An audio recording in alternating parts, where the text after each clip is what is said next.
দর্শক, IFIC bank সংলাপ প্রতিদিন আয়নাঘরের বন্দিশালা অনুষ্ঠানে আপনাদের প্রত্যেককে স্বাগত জানাচ্ছি। আমি শফিক শাহিন। আশা করি যে যেখানে আছেন ভালো আছেন, নিরাপদে আছেন। আমরা আমাদের এই আয়োজনে সেই সব মানুষদেরকে আমন্ত্রণ জানাই যারা বিগত সময়ে শেখ হাসিনার শাসনামলে আয়নাঘরে বন্দি থেকে ভয়ঙ্কর অভিজ্ঞতা অর্জন করে ফিরে এসেছেন। তাদেরকে আমরা তাদের কথা শুনতে এখানে আমন্ত্রণ জানাই।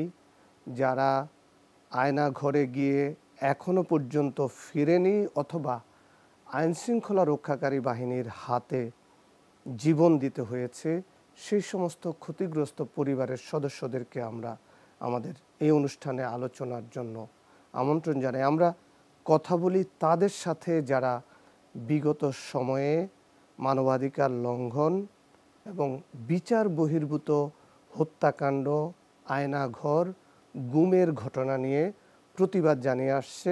সেই সব মানবাধিকার কর্মীদেরকে আমরা স্বাগত জানাই আমাদের এই অনুষ্ঠানে। আজকে আমরা এমন দুজন মানুষকে আমাদের এই অনুষ্ঠানে আমন্ত্রণ জানিয়েছি যাদের একজন দীর্ঘদিন আয়নাঘরে বন্দী ছিলেন এবং ভয়াবহ নির্যাতন এবং নির্মমতার শিকার হয়েছেন। আমি তার নাম মাসুদ ইব্রাহিম। মাসুদ ইব্রাহিম, আপনাকে আমাদের এই অনুষ্ঠানে স্বাগত জানাচ্ছি। আপনাকে ধন্যবাদ। আমরা আরেকজনকে আমাদের এই অনুষ্ঠানে আমন্ত্রণ জানিয়েছি যার নাম আব্দুর রহমান। পারিবারিক নাম আব্দুর রহমান বিন আজিম এবং তারই ভাই, যমজ ভাই, যার নাম ইব্রাহিম বিন আজিম, যাকে সবাই ইব্রাহিম নামে চিনত। তাকে আইনশৃঙ্খলা রক্ষাকারী বাহিনীর পরিচয়ে 2016 সালে তুলে নিয়ে যাওয়া হয়। তারপর তাকে আর এখনো পর্যন্ত ফেরত পায়নি তার পরিবার সদস্যরা। সেই ইব্রাহিমের যে যমজ ভাই আব্দুর রহমান, তাকে আমরা তার ভাইয়ের সাথে যে বীভৎস এবং ভয়ঙ্কর আচরণ করা হয়েছে সে বিষয়ে কথা বলবার জন্য ডেকেছি। আব্দুর রহমান, আপনাকেও আমাদের এই আলোচনা অনুষ্ঠানে আমন্ত্রণ জানাচ্ছি। আর দর্শক, আমরা প্রথমেই যেতে চাই মাসুদ ইব্রাহিমের কাছে, যিনি আমাদেরকে জানিয়েছেন যে পরপর দুবার তিনি আয়নাঘরে বন্দী ছিলেন এবং তিনি অত্যন্ত নির্মমতার শিকার হয়েছেন। এবং আরেকটি কারণে এখন তিনি সবার নজরে এসছেন, যে আপনারা হয়তো দেখে থাকবেন যে গত কয়েকদিন আগে প্রধান উপদেষ্টার নেতৃত্বে যে প্রতিনিধি দল আয়নাঘর পরিদর্শনে গেল, সেখানে 1230, 230, মাসুদ ইব্রাহিম এবং আমি আমার ফ্যামিলিকে ভালোবাসি, এই ধরনের লেখা সে আয়নাঘরের দেয়ালে এখনো পর্যন্ত উদ্ভাসিত হয়ে আছে। সেই মাসুদ ইব্রাহিম এই মাসুদ ইব্রাহিম কিনা আমরা সেটি নিশ্চিত করার জন্য তাকে আমন্ত্রণ জানিয়েছি। এবং একই সাথে যেহেতু আব্দুর রহমানের ভাইয়ের নাম ইব্রাহিম এবং এই ইব্রাহিম সেই দেয়ালে লেখা ইব্রাহিম কিনা সেটি নিয়েও কারো কারো দাবি আছে, যুক্তি আছে, পাল্টা যুক্তি আছে।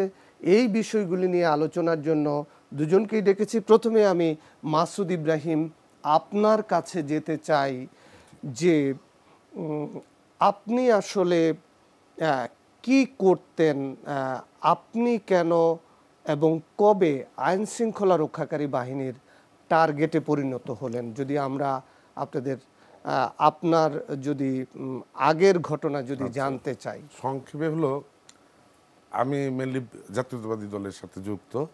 আমি একসময় প্রচার সম্পাদক ছিলাম ছাত্র দলের, কেন্দ্রীয় ছাত্র দল। এটা কত বছর আগে?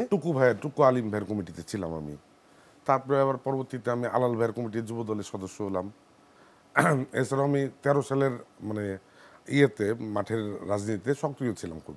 আমি, পাইলট, তারপরে নাদিয়া পাঠান, এরা অনেকেই আমার সাথে ছিল, আমি তাদের সাথে ছিলাম। কেউ তো কারোর সাথে থাকে না, সম্মিলিতভাবে থাকি আমরা।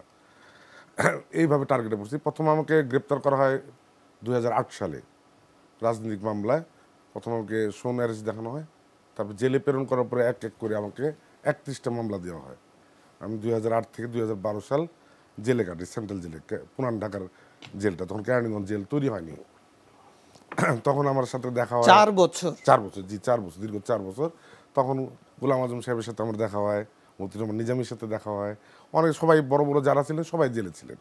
বেরিয়ে আসি, এটা প্রসেস হইতে আমারটা দেরি হয়, কারণ এখান থেকে বলে দেওয়া হয় জাজ সাহেবদের অথবা ম্যাজিস্ট্রেটকে, চিফ ম্যাজিস্ট্রেটকে যে জামিন দেওয়া হবে না। তো এই জন্য 4 বছর লাগছে। তারপরে অস্ত্র মামলা দেয়, গাড়ি পোড়া মামলা দেয়, মানে হেন কোনো মামলা নেই আমার নামে দেয় না। বেরিয়ে আসি, 13 সালে আবার আন্দোলনে যুক্ত হই। যার রক্তের রাজনীতি সে তো করবেই। তারা আমাকে টার্গেট করে, টার্গেট করার পরে আমাকে 2016 সালের 19 অক্টোবর বিকালবেলা রাজলক্ষ্মীর সামনে থেকে উঠায় নেয়। উঠায় নেওয়ার পরে তো আমি তো আর ওদিকে যাই, আমার চোখ বেঁধে ফেললো গাড়িতে উঠানোর সময়। আপনি পেশাগতভাবে কি করতেন? পেশাগতভাবে আমি জুট ব্যবসা করতাম, রাজনীতির পাশাপাশি জুট ব্যবসা করতাম আর জমির ব্যবসা করতাম। কোন এলাকায় এটা? উত্তরা, তারপর গাজীপুর, বোটবাজার, মানে বিভিন্ন এলাকায়, ফালুকা, সব জায়গায় জমির খোঁজ পেলে জমির ব্যবসা করতাম। আর অল টাইম পাশাপাশি মানে 90% সময় আমি রাজনীতি দিতাম। তখন আমাকে নিয়ে যায়, নিয়ে যাওয়ার পরে চোখ বাঁধা অবস্থায় আমাকে যেই রুমটা লেখছি আমাকে, এই রুমে ফ্লোরিং করায়, আমাকে ফ্লোরে দেওয়া হয়, কালো দেয়াল। তা আমি জি, আমরা সেই আলোচনাটায় যাব। আচ্ছা, আমরা একটু আব্দুর রহমান, আপনার কাছে একটু শুনতে চাই যে আপনারা পুরনো ঢাকার স্থানীয়, আপনি বলছিলেন যে আপনারা 9 ভাই বোন। আপনার ভাই ইব্রাহিমের সাথে কি হলো? আপনারা তো যমজ ভাই।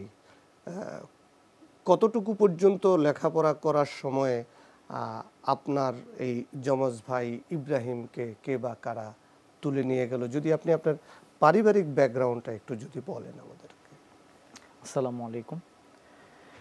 আমি আব্দুর রহমান ইবিন আজিম, ইব্রাহিম বিন আজিমের ছোট ভাই। আমি ভাই বোনদের মধ্যে সপ্তম এবং ভাইদের মধ্যে চতুর্থ। পারিবারিকভাবেই আমরা হচ্ছি ধার্মিক পরিবারের সন্তান। আমার বাবা, আমার মা, তারা অত্যন্ত ধার্মিক এবং স্বাভাবিকভাবেই আমরা ছোটোবেলা থেকেই মক্তব মাদ্রাসায় পড়ালেখা করি। তো আমরা পুরান ঢাকায় মূলত ছিলাম 2011 সাল পর্যন্ত। 2011-তে আমরা গাজীপুর শিফট হই। আব্বুর ব্যবসা প্রতিষ্ঠান সেখানে ছিল বিধায়। তো সেই সুবাদে আমরা তামিরুল মিল্লাত কামিল মাদ্রাসা টঙ্গী শাখার ছাত্র ছিলাম এবং সেখানে আলিম বা বর্তমান জেনারেল লাইনে যেটা ইন্টারমিডিয়েট বলা হয়, সেই পর্যন্ত আমরা সেখানেই অধ্যয়ন করেছি। ঘটনার বছরে আমাদের আলিম পরীক্ষা শেষ হয়ে গিয়েছিল, কিন্তু আমরা হচ্ছে আলিমের যে আলিয়া মাদ্রাসার পাশাপাশি আমরা কওমি মাদ্রাসায় পড়ালেখা করতাম। দুজনেই পড়ালেখা করতাম অ্যাট এ টাইম, আলিয়া, কওমি। যখন আমরা আলিম শ্রেণীতে ছিলাম তখন আমরা কওমিতে মিশকাত শরীফ হাদিসের কিতাব মিশকাতুল মাসাবিহ সেই জামাতে পড়তাম।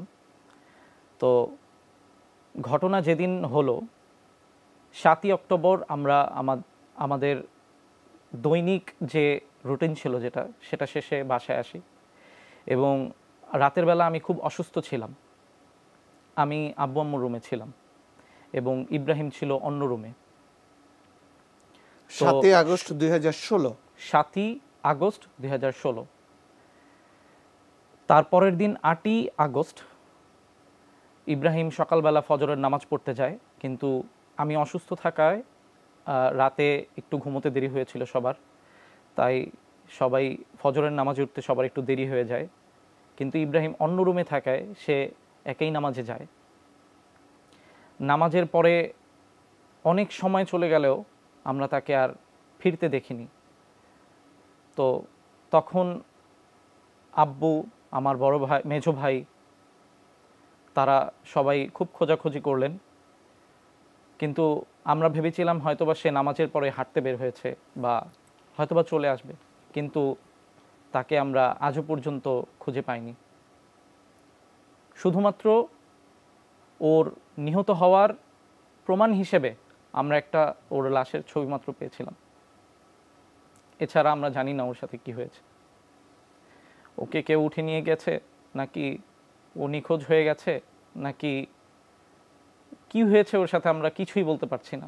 শুধুমাত্র তারই 2 মাস পর, সেই বছরই, আমরা সিটিটিসি বা কাউন্টার টেরোরিজম ইউনিট পুলিশের সেই ওয়েবসাইটে আমরা অজ্ঞাতনামা লাশ হিসেবে তাকে শনাক্ত করি আমি।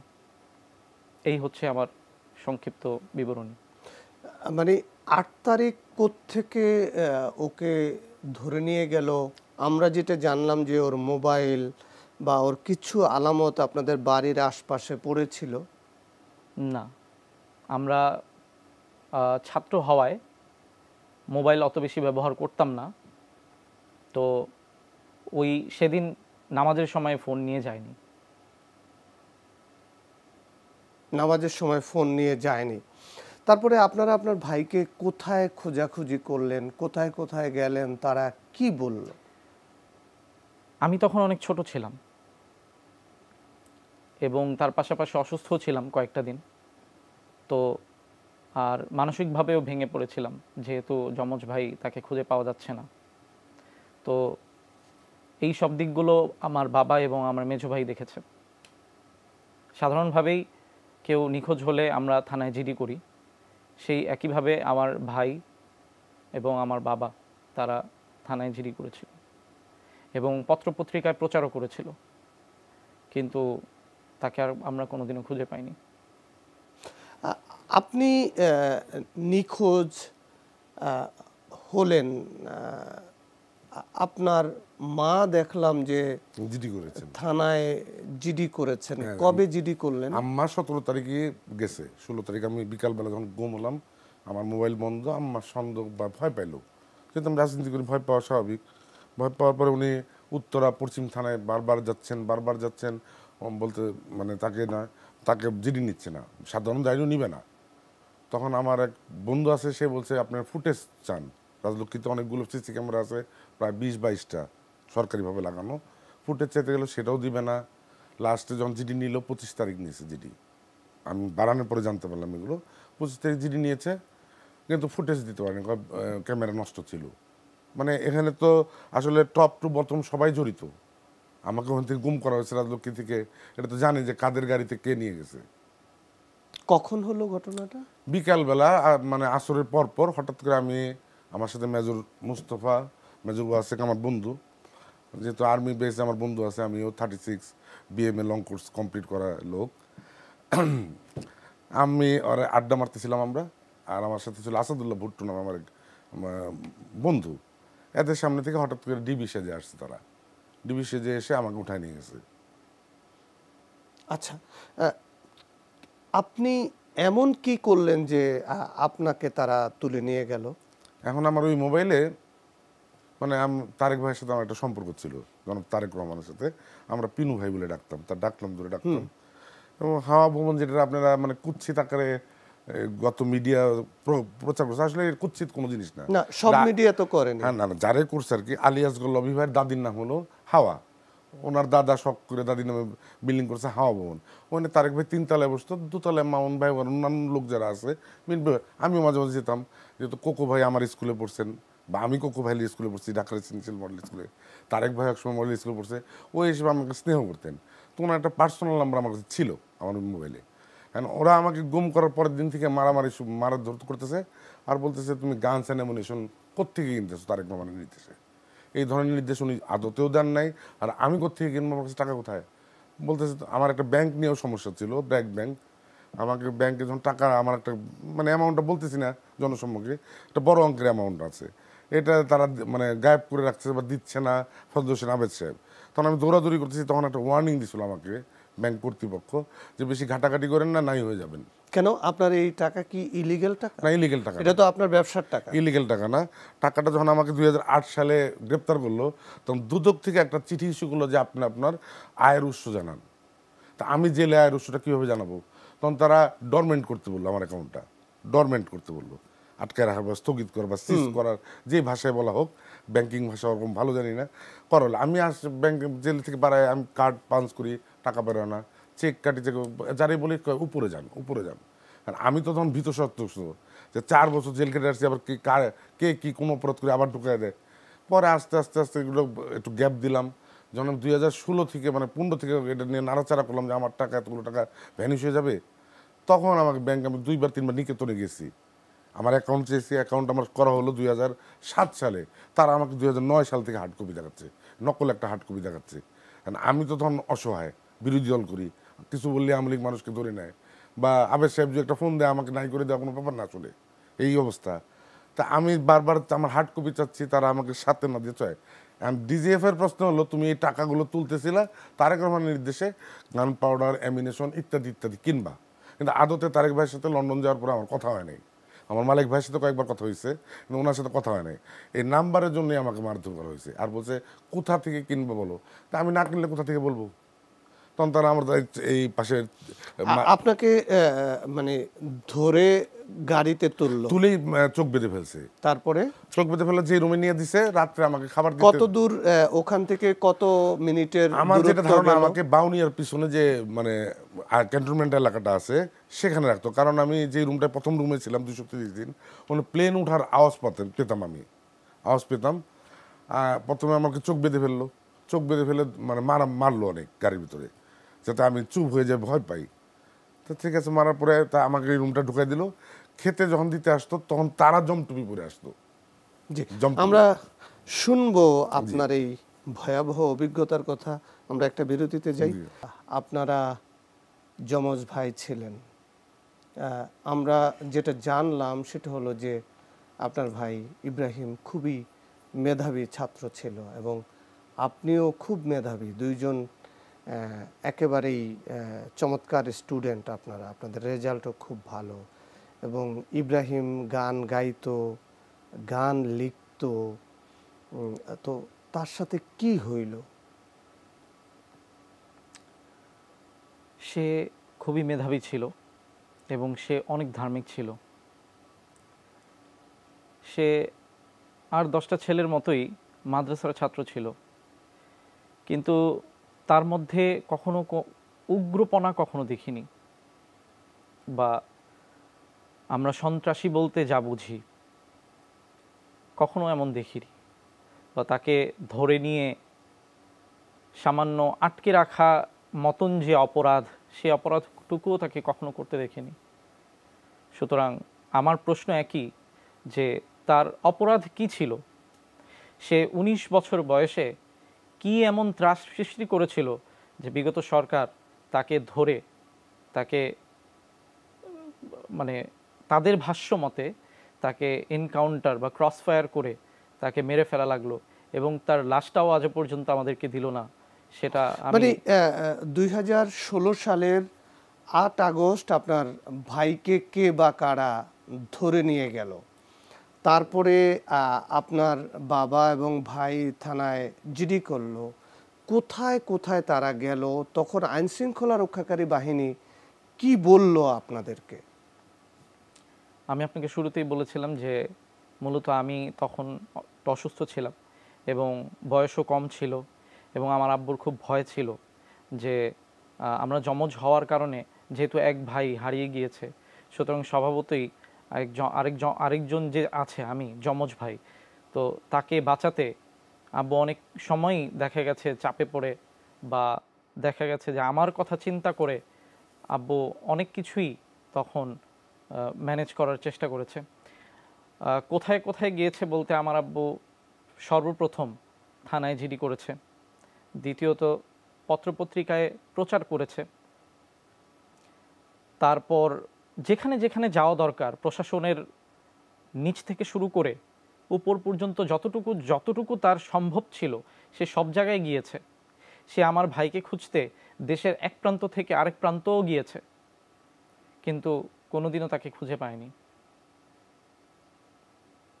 আপনাকে জম টুপি পরানো হলো গাড়িতে তুলে, তারপরে বললেন যে স্বল্প দূরত্বে। প্রথমে তারা উত্তরে, যেহেতু উত্তরে আমার জন্মস্থান, আমি উত্তরা মুখস্থ আমার হাতের মতো, এখানে ঘুরালো ঘুরালো ঘুরালো, তারপর বাউনিয়া রোডটা ধরলো। এরপরে ভিতরে কি আছে আমি তো কোনোদিন যাইনি। রাউনের পারে যে এটা জঙ্গলের মতো দেখা যায়, এটা ক্যান্টনমেন্টের ভিতরে পড়ছে, ক্যান্টনমেন্ট এরিয়ার ভিতরে। ওখানে আমার ধারণা ওখানে নিয়েছে, কারণ প্রচুর ভোরবেলা কারেন্ট চলে গেলে, এমনিতে অ্যাডজাস্টেড ফ্যান ছেড়ে রাখতো, কারেন্ট চলে গেলে পাখির ডাক শোনা যেত, আর প্লেন ওঠার আওয়াজ ওই কারেন্ট থাকা অবস্থাতে শোনা যেত। তাহলে এটা কোন জায়গা আপনি ধারণা করছেন? এয়ারপোর্ট রানওয়ের ওই পাশে যে বাউনিয়ার যে জঙ্গলটা, ওই এলাকার নাম বাউনিয়া, ওই জঙ্গলটার ভিতরে এই ক্যাম্পটা। কোন ক্যাম্প এটা? কোন ক্যাম্পে? ডিজিএফ এর যে টর্চার সেলটা বা আয়নাঘরটা, যেটাতে যে নাহিদরা বা হাসনাতরা যে ওদিনকে ছবিটা পেল, এটা হলো ডিজিএফ এর ক্যাম্প। গুম করে বাংলাদেশের 3টা বাহিনী, কাউন্টার টেরোরিজম, র্যাবের সবগুলো শাখা, হ্যাঁ, আর হলো ডিজিএফআই। এটা কিসের ভিত্তিতে বলছেন আপনি? আমার 3 জনে নিছে। কিভাবে, কবে, কখন? 13 সালে আমি যখন যে রাস্তায় গাড়ি পুরো মামলা খেলাম, তখন আমাকে র্যাব নিয়ে ওই যে দেয়ালে হ্যান্ডকাপ লাগানো থাকে যে, ওখানে নিয়ে টানা রাখছিল এক রাত। ওদের খাবার দাবার বা পরিবেশন ব্যবহার সবচেয়ে নিকৃষ্ট র্যাবের, যেহেতু এখানে আর্মি থেকেও লোক আসছে, পুলিশেও আসছে, বিভিন্ন মিক্সচার একটা মিশ্র বাহিনী। আর ডিজিএফআই এর খাওয়া দাওয়া ভালো। আর জাতির কাছে আজকে আমি একটা জিনিস বলতে চাই, যে বাংলাদেশের অভ্যন্তরে রয়ের একটা টর্চার সেল আছে, যেখানে আমাকে 1 মাস রাখা হয়েছে। বলেন কি, কোথায় সেটা? এটা ধারণা হলো আমাকে এই রুম থেকে যখন নিয়ে গেল, তারও মাসখানেক বা 28-29 দিন হতে পারে, দিন গণনা তো সম্ভব না, কখন সকাল কখন রাত কিছু বোঝা যায় না। আমাকে দিন আবার চোখ মুখ বেঁধে ফেললো, বেঁধে ফেলে গাড়িতে তুলে টানলো। 2.5 ঘন্টা বা 3.25 ঘন্টা আমাকে গাড়িতে ঘুরে নিয়ে গেলো। নিয়ে যাওয়ার পরে একটা ক্যাম্পে নিল, যেখানে সবাই হিন্দিতে কথাবার্তা বলে। মানে মাছ মাংস কিছুই দেয় না। সকালে একটা শুকনো রুটি দেয়, আর একটু মানে গুড় অথবা চিনি দেয় কিছুটা, এটা খাওয়ার অযোগ্য। দুপুরবেলা সবজি, ইন্ডিয়ানদের সবজি রান্না আমি জানি, যেহেতু বহুবার ইন্ডিয়াতে গেছি, তাদের রান্নাটা একটু আলাদা কেরিকাচারের রান্না হয়, সেই রান্নাটা দেয়, যেটা মুখে দেওয়া যায় না। রাত্র সবজি আর ভাত, ওটার আবার দরজার এতটুকু ছিদ্রি থাকে, ওখানে একটা স্পটলাইটের মতো লাইট ফেলে, ওই আলোতে খেয়ে নিতে হবে। ওই রুমটা হলে এতটুক, পিছনেই বাথরুম। আর ডিজিএফটা ছিল রুম বড়, ওখানে বাথরুমেও সিসি ক্যামেরা, রুমেও সিসি ক্যামেরা, সামনে একটা লোহার দরজা, তারপর কাঠের দরজা, আর 2টা করে ফ্যান, অ্যাডজাস্ট ফ্যান, এবং এটা বিকট আওয়াজ। ওইটা যে আপনার ডিজিএফআই এর, এটা আপনি জানবেন কিভাবে? রয়ের যেটা, হ্যাঁ। না না, এখন যেটা বললেন সেটা আপনি বুঝবেন কিভাবে? বুঝলাম কিভাবে, আমাকে যখন ডিবি অফিসে মিন্টু রোডে দিয়ে যায় গুম কাল শেষ হওয়ার পরে, তখন আমি যখন ওরা চলে গেল, ওরা তো আমার চোখ ব্যথা চলে গেলো, তখন এডিসি মাহফুজুর রহমান রাসেল আমাদের রিসিভ করলো গুলশান জোনের দায়িত্বে। ওখানে তো জোন ভাগ করে, আপনি ভালো জানেন। এডিসি মাহফুজুর রহমান রাসেল যখন রিসিভ করলো, তখন দেখলাম ডিজিএফআই ফাইলের উপরে বড় করে লেখা আমাদের ফাইলটা। এডিসি মাহফুজুর রহমান রাসেল, পুলিশে যদি একজন ভালো লোক থাকে, আমি বলবো এডিসি মাহফুজুর রহমান রাসেল। উনি আমার সাথে কোনো খারাপ ব্যবহার করেন নাই, মশিউর সাহেবও করেন নাই। তখন ডিসি ছিলেন মশিউর সাহেব, উনিও খারাপ ব্যবহার করেন নাই, কিন্তু উনি অ্যাস্ট্রোনিস্ট হয়েছে। পরে রাসেল মাদারীপুর পুলিশ সুপার, মোল্লারহাট ওনার বাড়ি, মাদারীপুরের পুলিশ সুপার হয়েছিল, পরে নারায়ণগঞ্জের পুলিশ সুপার হিসেবে। আমি আর খবর রাখিনি তার। আচ্ছা, হ্যাঁ, আচ্ছা, এখন আপনাকে কি জিজ্ঞাসাবাদ করতো? আমাকে একই জিজ্ঞাসার উপরে তারা রাখছে, যে তুমি গোলা বারুদ বম এগুলো কোত্থেকে কিনতেছো। আমি বলছি আপনাদের কাছে ফুললি মিস ইনফরমেশন আছে, আমি এগুলো কিছুই কিনতেছি না। তখন অকথ্য ভাষা গালাগালি করতো, হারামি, মানে যত রকমের স্ল্যাং আছে, স্ল্যাং ইউজ করে তারা গালি দিত। বিএনপি মানে খারাপ, তারেক রহমান মানে খারাপ, খালেদা জিয়া নিয়ে গালাগালি করতো। এগুলো মানে সহ্যের বাইরে। আর কোনো কিছু চাইলে আমাকে, ওই যে যখন ইয়েতে গেলাম, আমি ক্যাম্পে গেলাম, ক্যাম্পের একটা ঘটনা আপনাকে বলি। ওখানে মানে তাদের ইচ্ছে হলে নিয়ে বসাইতো ফ্লোরে, বসানোর পরে তারা প্রস্তাব করে দিত গায়ে, আর হিন্দিতে কথা বলতো, হিন্দিতে হাসি ঠাট্টা করতো, হিন্দিতে যেগুলো স্ল্যাং আছে, হ্যাঁ, ইত্যাদিতে আমরা সিনেমায় যেগুলো শুনি, এগুলো ইউজ করতো। এবং আপনাকে ছাড়লো কবে? আমাকে 15 বা 14 ফেব্রুয়ারির দিকে ডিবি মিন্টু রোডে নিয়ে আসলো চোখ বেঁধে। 2015 সালে 18 সালে 18 18 সালে সরি 18 সালের আপনাকে অ্যারেস্ট করলো 2016 সালের 19 অক্টোবর 19 মানে অক্টোবর, আর টোটাল ছাড়লো 485 দিন ছাড়া নাই, ছাড়া শুরু হয় নাই। 485 দিন পরে আমাকে ডিবি মিন্টু রোডে নিয়ে গেল, চোখ বেঁধে রেখে তাদের কাছে ফাইল জমা দিয়ে, ডিসি মাহফুজুর রহমান রাসেল সাহেবের কাছে ফাইল জমা দিয়ে চলে গেল। চলে যাওয়ার পরে রাসেল সাহেব, আমি ভাই বলেই বলতাম, রাসেল ভাই আমাকে বললো যে মাসুদ ভাই আপনাকে আরো 10 দিন গুম থাকতে হবে, কাইন্ডলি আপনি মানে জেদ করবেন না, তাইলে কিন্তু আমি আপনাকে সেলে রাখতে বাধ্য হবো, এমনি আমার অফিসের সাথে যে রেস্টের বিছনা আছে এখানে আপনি ঘুমাতে পারবেন। কেন এই প্রক্রিয়াটা কেন? এই প্রক্রিয়াটা কেন বলতেছি, আমাকে 10 দিন গুম রাখার পরে নাটক শিখালো একটা, যে আমি 300 ফিট বারিস্তা রেস্তোরাঁ যাব, আমার সাথে একটা সিভিলে মানে সাধারণ সিভিলে এক ডিবি অফিসার যাবে, ও একটু দূরে থাকবে, যদি আমি পালানোর চেষ্টা করি গুলি করে দিবে। তা আমি ওখানে কফির অর্ডার দেবো, তখন এডিসি রাসেল সাহেব বিরাট একটা টিম নিয়ে যায় আমাকে অ্যারেস্ট দেখাবে। আচ্ছা, তাই 10 দিন পরে এই কাজটাই করলো, আমি বারিস্তাতে কফির অর্ডার দিলাম। এই সময় এসিডিসি রাসেল সাহেব, ওনার নাম কি গোলাম মোস্তফা রাসেল? না, মাহফুজুর রহমান রাসেল। মাহফুজুর রহমান রাসেল, হ্যাঁ, মোল্লারহাট বাড়ি ওনার। আচ্ছা, নাইস গাই, ব্যারিস্টারি পড়বে উনি, চাকরি ছেড়ে দিয়ে ব্যারিস্টারি পড়বে সে। তাহলে কি চাকরি ছেড়ে দিছিল তখন? না, তা ওনার ইচ্ছে হলো চাকরিটা ছেড়ে দিবে একটা নির্দিষ্ট পর্যায়ে গেলে, মানে কয়েক বছর করে ছেড়ে আচ্ছা, দিবে। তারপরে কি হলো? আমি বারিস্তাতে কফির অর্ডার দিলাম, আর ডিবির একটা সিভিলের লোকটা ওই দূরের একটা টেবিলে বসলো। এই সময় মাহফুজুর রহমান রাসেল নাটক সিনেমা যেভাবে পুলিশ আসে, আসে বললো Masud Ibrahim you are under arrest, ম্যানেজারের সাক্ষ্য নিল, আমরা গ্রেপ্তার করলাম। আমার চার্জশিট, যে প্রধানমন্ত্রী হত্যা প্রচেষ্টা মামলা, লাস্ট মামলা 32 নম্বর মামলা, এটা হলো প্রধানমন্ত্রী হত্যা প্রচেষ্টা মামলা, হুকুমদাতা আসামি আমাদের বেগম খালেদা জিয়া, আমি হলাম 1 নম্বর আসামি, আমাকে আসামি করা হলো 1 নম্বর আসামি। এখানে গাইলো যে আমি প্রধানমন্ত্রীর চাচতো ভাই বা সামা ফুফাত ভাই ইত্যাদি, শেখ মারুফের বাসায় বোমা হামলা চালাইছিলাম, তখন শেখ হাসিনা ওখানে অবস্থান করতেছিল, 2 জন আর্মি সৈনিক, একটা পুলিশ কনস্টেবল মারা গেছে।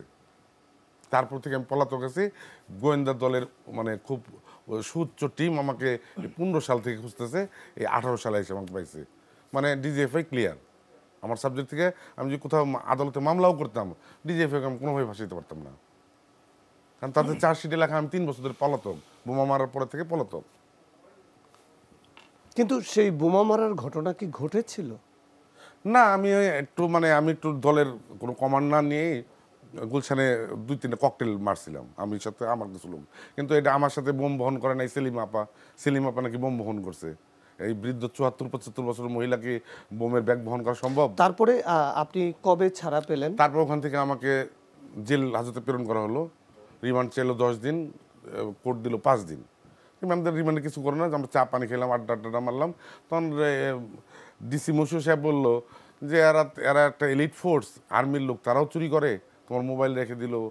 আর ইন দ্য মেন টাইম আমি যখন গুম হই, তখন আমার বাসায় তারা ডিবি সেজে গেছে, ডিজিএফআই। আপনার ঘটনাটা জাতির সামনে অবশ্যই তুলে ধরা উচিত। তারা যে আমার বাসায়, আমার বৃদ্ধা মা, তার বাসায় মানে একটা আমার ছেলে যেগুলো কাগজ লিখে রাখছে, আঁকিবুকি করছে, সেগুলো নিচে আমার মানে 40 লক্ষ টাকা রক্ষিত ছিল, যেহেতু জমির ব্যবসা করি, জুটের ব্যবসা করি, টাকা বাসায় রাখতে হয়। সেটা হয়তো তাদের নামে অন্য কেউ না, গেছে। তারাই নিয়ে এসে আমার সাথে গল্প করছে যে তোমার ভালোই তো টাকা রাখছে বাসায়, তুই আমার পিকনিক করবো। আব্দুর রহমান, আপনার ভাই ইব্রাহিম সম্পর্কে কবে কখন আপনাদেরকে কি জানানো হলো?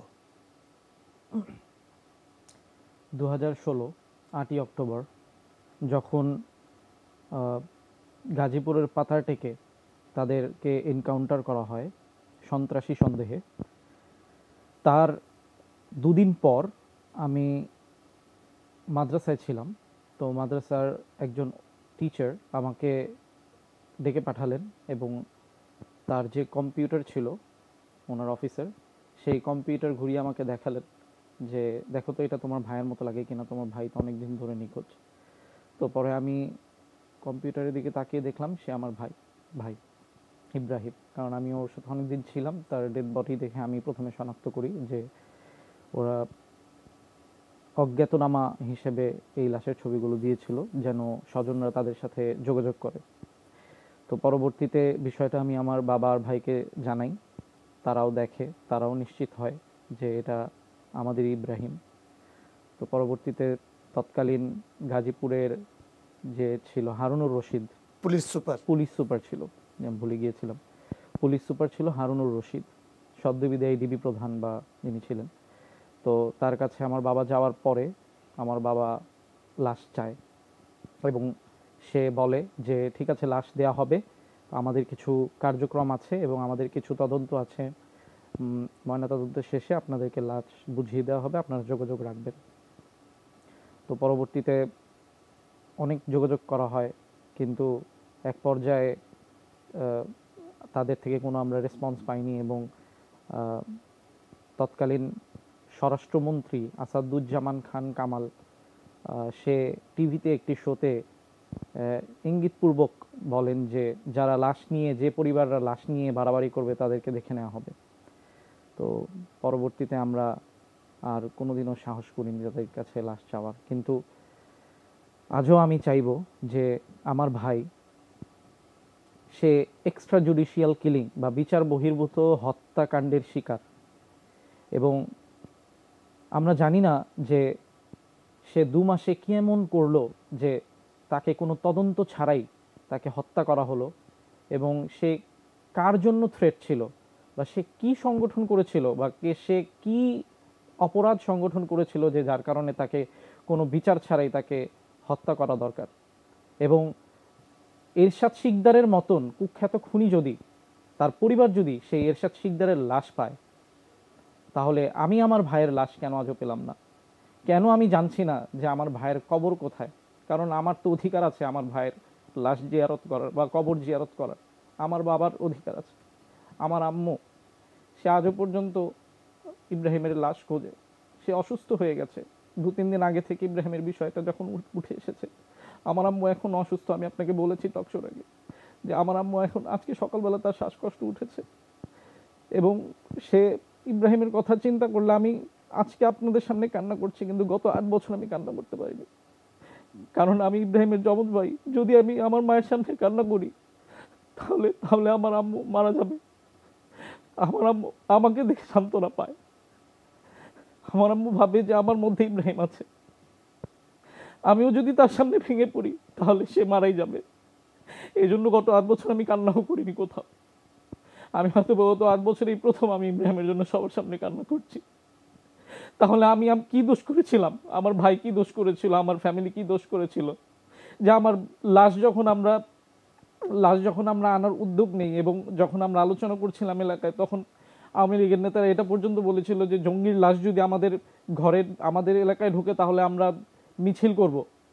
কিন্তু আপনার ভাই তো জঙ্গি ছিল না।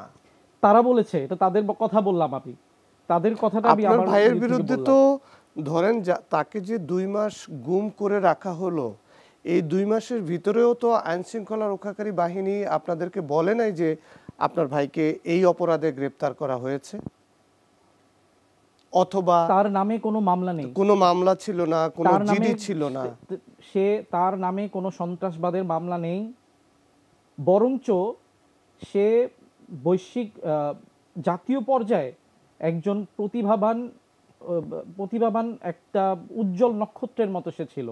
সে ফিলিস্তিনি শিশু বা ফিলিস্তিনি কিশোরের যে ভূমিকায় অভিনয় করে জাতীয়ভাবে, সারা বাংলাদেশে জাতীয়ভাবে 2য় স্থান অর্জন করেছিল। সে বিভিন্ন প্রতি বছর রমাজানের সময় যে আয়োজন হতো, সাহারির সময় বা ইফতারের আগে যে রিয়েলিটি শো বা যে বিভিন্ন আপনারা দেখেছেন যে নাশিদ প্রোগ্রামগুলো হতো ইসলামিক সঙ্গীতের, সেখানে সে রানার্স আপ হতো। জি, আমি একটা বিষয় বলতে চাই যে গত 3 দিন আগে প্রধান উপদেষ্টার নেতৃত্বে যে আয়নাঘর পরিদর্শন হলো, সেখানে আমরা দেখলাম যে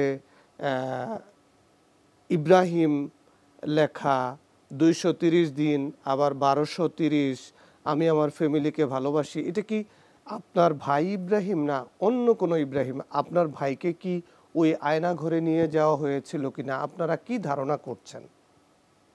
ধারণা সুস্পষ্ট, আমরা তো জানি না যে ইব্রাহিম কোথায় ছিল, এবং আমরা তার ব্যাপারে আজও পর্যন্ত এটা টোটালি আনটোল্ড স্টোরি।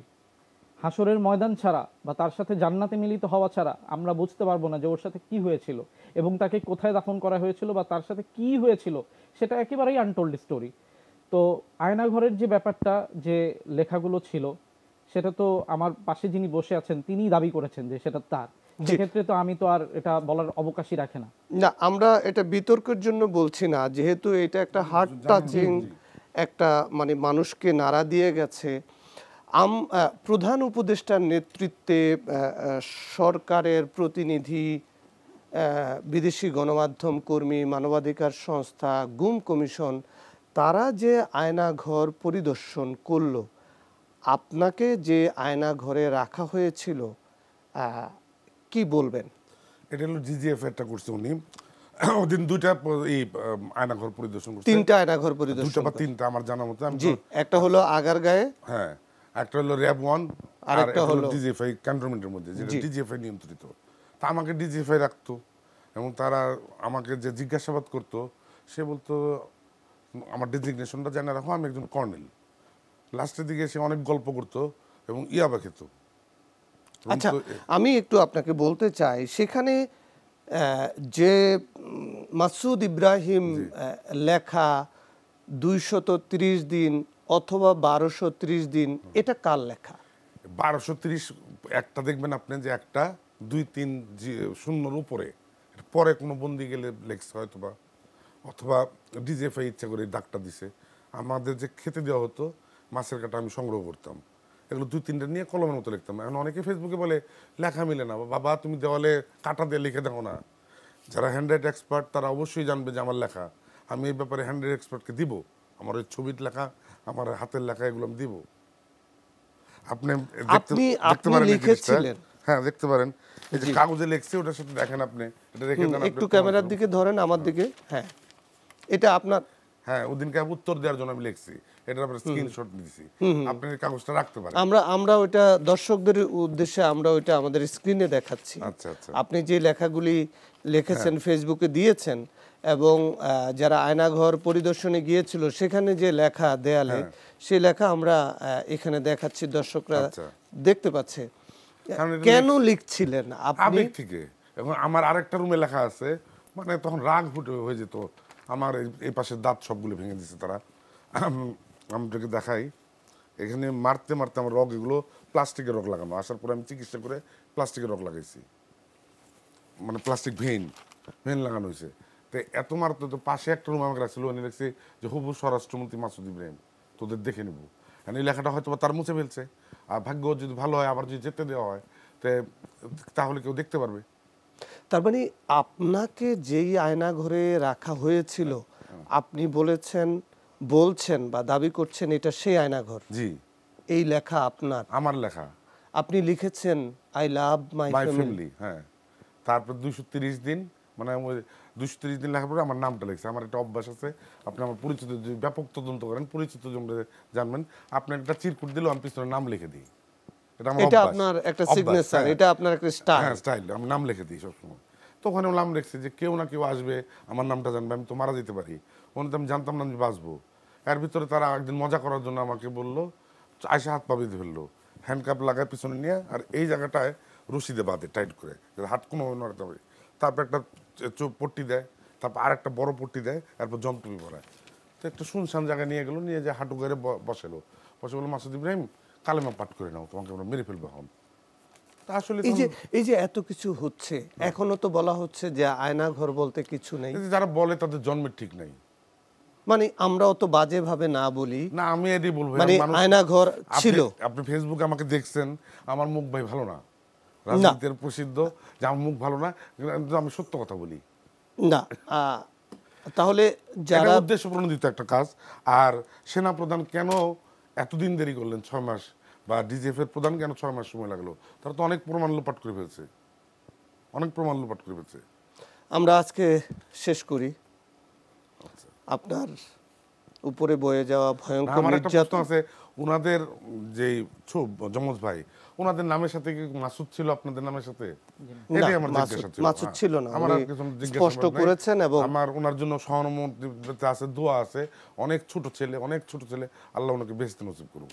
আমি ফিরে আসছি, আমরা শেষ করি। জি আচ্ছা। জি, দর্শক, আপনারা দেখছিলেন আয়নাঘরের বন্দিশালা অনুষ্ঠানে ভাই হারানো একজন যমজ ভাইয়ের আকুতি, এবং আয়নাঘরে দীর্ঘদিন বন্দি থেকে নিজের যে সিগনেচার রেখে আসছেন মাসুদ ইব্রাহিম, তার উপর বয়ে যাওয়া ভয়ঙ্কর নির্যাতনের গল্প শুনলেন। আজকে আমরা এখানেই শেষ করব। আগামী পর্বে অন্য কোনো অতিথিকে নিয়ে আবার আপনাদের সামনে হাজির হব। ততক্ষণ আপনারা ভালো থাকুন, নিরাপদে থাকুন।